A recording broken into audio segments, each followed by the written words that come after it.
Coin 6 is going beyond the headlines this morning. Local academics posing the question, will the vaccine mandate and the polarization it causes change voting patterns here? Emma Jerome is live with what a professor is saying about the hive mentality. So what does that mean, Emma?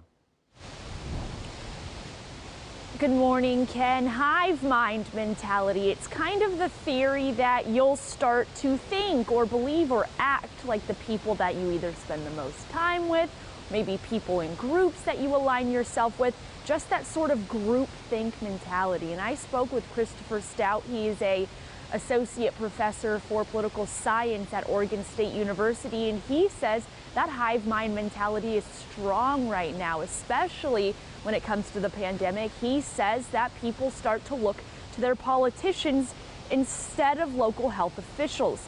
He said a vaccine mandate may harden people who are already skeptical or opposed to the vaccine, but he said that it's probably unlikely that anyone's mind is going to change at this point, and this polarization is key to that. He mentions studies that are published, such as the one by Franklin Templeton, which surveyed 35,000 Americans and found that on both sides of the political aisle, people suffer from misconceptions. It says boldly that Republicans consistently underestimate risks while Democrats consistently overestimate. And this is not America's first outbreak of a virus or pandemic for that matter, but I asked Stout, is there anything happening politically right now that is uncharted territory?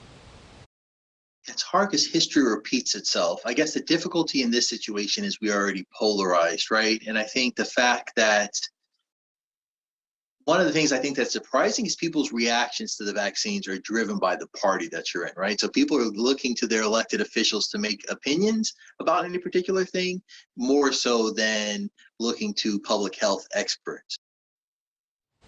But he says this is not a situation where opposing beliefs break even or level each other out. They just breed further polarization. And as far as the vaccine mandate and the legislation, or the litigation, I should say, going through the courts right now, he agrees with other academics we've talked to where he thinks the plaintiffs aren't going to get very far. Reporting live in Portland this morning, Emma Jerome, Coin 6 News. Thank you, Emma. Interesting. Turning to the healthcare front line, Kaiser